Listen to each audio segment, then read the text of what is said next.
안녕하세요. 보라티브 낭만잡설가입니다. 오늘은 나무 전지의 기본 원칙에 대해서 말씀을 드리고자 합니다. 초목의 경우 꽃을 보는 나무 같은 경우에는 이제 꽃이 진 후에 그 전지를 바로 해야 됩니다.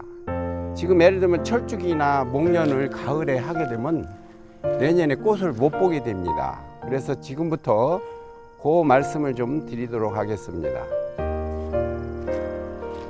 여기 이제 목련이 있는데요. 목련이 여기 보시면은 요렇게 이미 가을에 이 꽃봉오리가 있어요. 그래가지고 내년 봄에 꽃을 피는 겁니다. 그런데 꽃이 진 직후에 안 하고 가을이나 조금 늦은 여름에 전지를 하면 꽃봉오리를 다 잘라버리기 때문에 꽃을 볼 수가 없어요. 그래서 이 가지가 당년에 올라온 순에서 꽃이 피는 꽃이 있고 전년도에 가지에서 피는 꽃이 있습니다. 목련이나 철쭉은 전년도 가지에서 피게 됩니다. 이렇게 지금 꽃봉오리들이 많이 있지요. 이미 이게 지금 기름 이을 까보면은 꽃이 다 있습니다. 그래가지고 기름기가 잘잘 흐르고 있어요. 그러면 좀 있으면 그 철쭉을 한번 보도록 하겠습니다.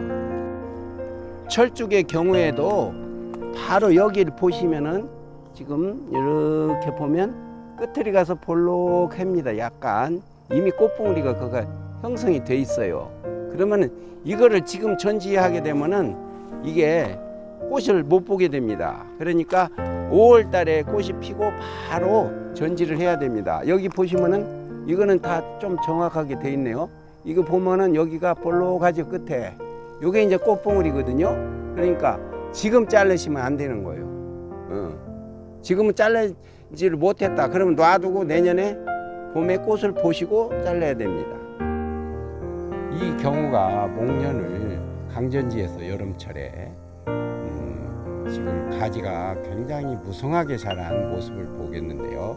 이거는 강전지로 인해서 내년 봄에 목련꽃은 볼 수가 없는 사례가 되겠습니다. 가지가 쭉쭉 뻗은 나무가 있어야 되는데 없는 것입니다. 그리고 저렇게 꽃이 피는 가지를 우등댕이를 딱 치게 되면은 꽃이 안 펴서 감이 안 열립니다. 그래서 저렇게 성장점만 자라서 격가지가 우하고 자라게 되는 그런 현상이 빚어집니다. 그래서 자르시더라도 솟구면서 자르고 그 다음에 꽃이 떨어진 다음에 자르게 되면은 그런 감이 열리고 안 열리고 하는 진폭이 굴곡이 좀 없어지게 되겠죠. 여기도 역시 이 강전지를 해서 나무 꽃눈이 다 절단된 상황이 되겠습니다. 이 모과나무도 역시 무리하게 강전지를 해서 꽃이 피지 않고 모과도 열리지 않은 상황이 되겠습니다. 역시 저쪽에도 보이시죠? 이렇게 큰 가지를 자를 때에는 이렇게 지면하고 수직으로 잘라야만 이 빗물이라든지 이런 게 고여서 그 자리, 상처 자리가 썩지 않는 큰 단면인 경우에는 가능하면 절단면 보호제를 발라주는 것이 좋다 하는 말씀입니다. 소나무의 경우는 송진이 많이 나오기 때문에 조금 썩는 것이 방지되는 측면이 있습니다만은 그렇지 못한 나무는 반드시 그렇게 해줘야 됩니다.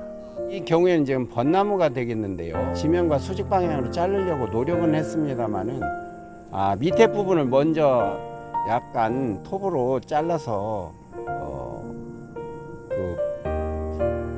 밑에가 찢어지지 않도록 한 다음에 윗부분에서 이렇게 수직 방향으로 잘라야 되는 것이고요.